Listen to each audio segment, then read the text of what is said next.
Non, il y a un truc. En plus, tu l'as découpé en trois, celle-là. Je sais pas comment t'as fait. C'est le 777. Hein? Attends, c'est incroyable quand même, hein, parce qu'on en a parlé ensemble il y a 3 ans, quand on a fait la nuit Notre-Dame de l'Apocalypse, hein, et j'avais parlé de Tarcisio Burton en disant que c'était un enfoiré. Tu te souviens? Oui, oui, tout à fait. C'est incroyable. Non, mais c'est Et c'est toujours les invraisemblable. mêmes, c'est toujours les mêmes. Non, non, mais c'est invraisemblable à quel point, je veux dire, ça prend une nouvelle dimension. Tu veux lire Alors, bah ou... oui, oui, je vais le lire, bien sûr.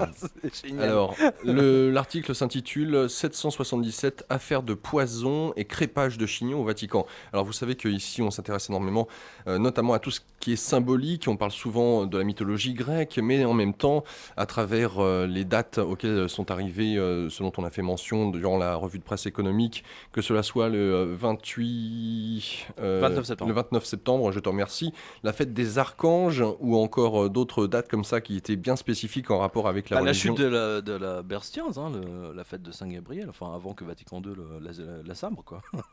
Donc, qu'est-ce qui nous est dit récemment? Eh bien, vous avez été très nombreux, notamment à t'écrire, Pierre, sur l'information qui est sortie dans la presse ce vendredi dernier, à savoir la lettre donnée à Benoît XVI, le mettant en garde contre une tentative d'assassinat. Énorme, énorme, énorme. Ton interprétation de Jean, à travers le livre 777, donne pour lui «Je te vomirai de ma bouche». Tu avais même écrit que, je cite, quelque chose d'horrible va se passer au Vatican. Fin de citation. Ce complot, vrai ou imaginaire, mais au Vatican il n'y a pas de fumée sans feu, ajoute bien involontairement de l'eau à ton moulin.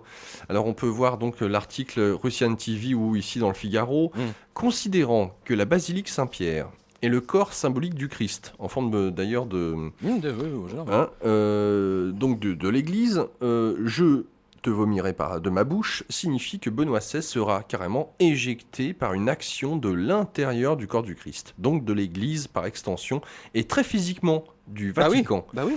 En effet, le verbe vomir ne souffre aucune discussion, cela vient bien de l'intérieur. Quelque chose qui tourne à l'aigre, comme on dit, et qui remonte pour jaillir par la bouche.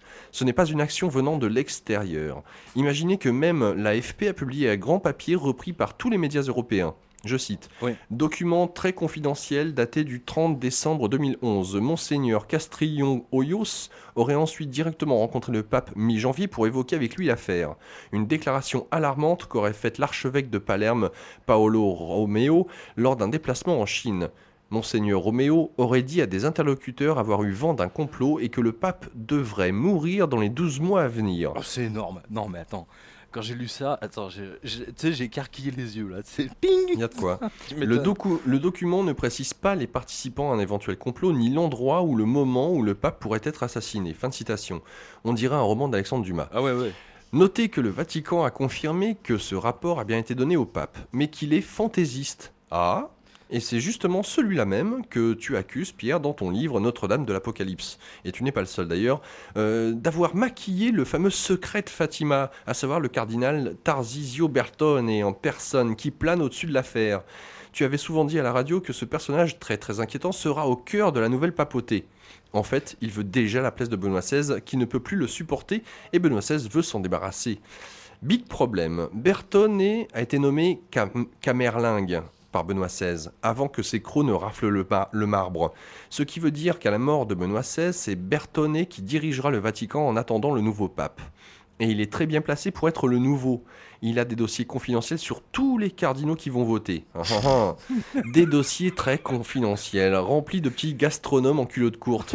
Mais, mais quelque chose te dit, Pierre, qu'il n'y aura pas de nouveau pape tout de suite parce qu'ils ne pourront pas se mettre d'accord. Ouais. Berton risque d'être Non, Camerlingue, pardon, Camerlingue. plus que prévu. Et c'est un personnage inattendu qui pourrait bien se retrouver ensuite sur le trône de Saint-Pierre, le fameux Pierre II, le dernier, qui est aussi le premier.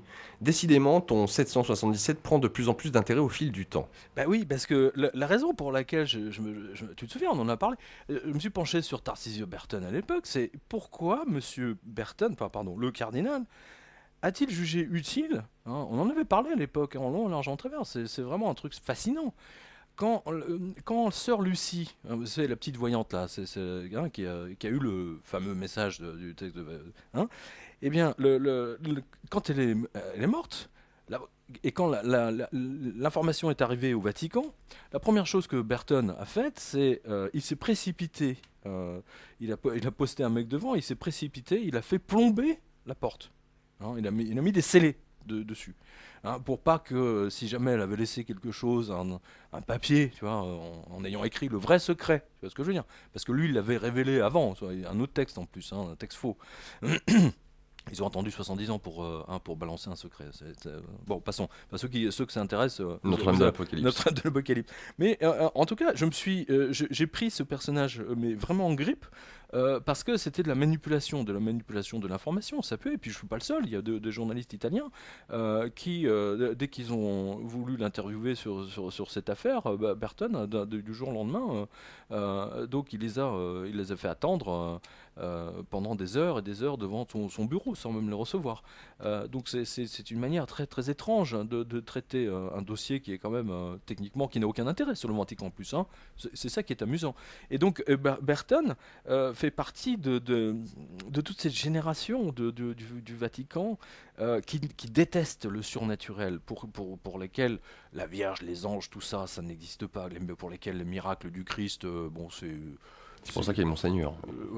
tu vois, c'est du conte pour enfants, quoi. C'est pour faire rêver les gens, tu vois. Mais dans la réalité, ça ne s'est jamais passé, tu vois. Il y a tout un tas de cardinaux comme ça qui ont écrit des bouquins en expliquant que le Christ était un être normal, mais qui souffrait d'être humain, tu vois.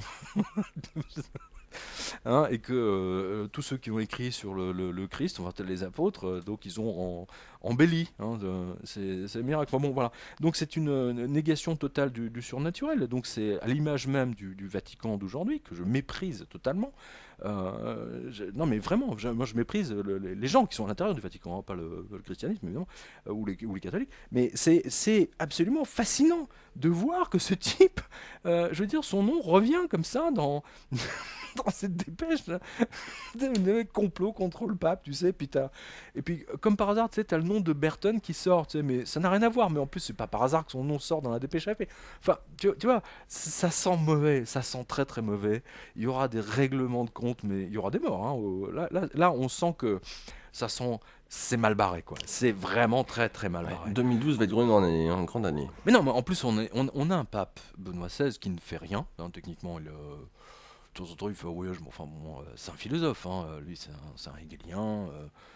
Ça n'a rien à voir avec Jean-Paul II, qui lui avait une vraie foi, etc., qui croyait, mais vraiment dur comme fer, hein, dans le surnaturel. Donc c'est ce qui a fait d'ailleurs sa gloire. Hein. Et Benoît XVI, on est à l'encontre de ça. La philosophie, c'est démonter la foi, justement. C'est le contraire de la foi du charbonnier, comme on dit. Et Jean-Paul II avait la foi du charbonnier, contrairement, alors que toute cette génération-là, ils l'ont plus. Hein. Donc ça n'existe plus. Tout ça, c'est des contes pour enfants. Hein. C'est du Bruno Bettelheim, comme on dit.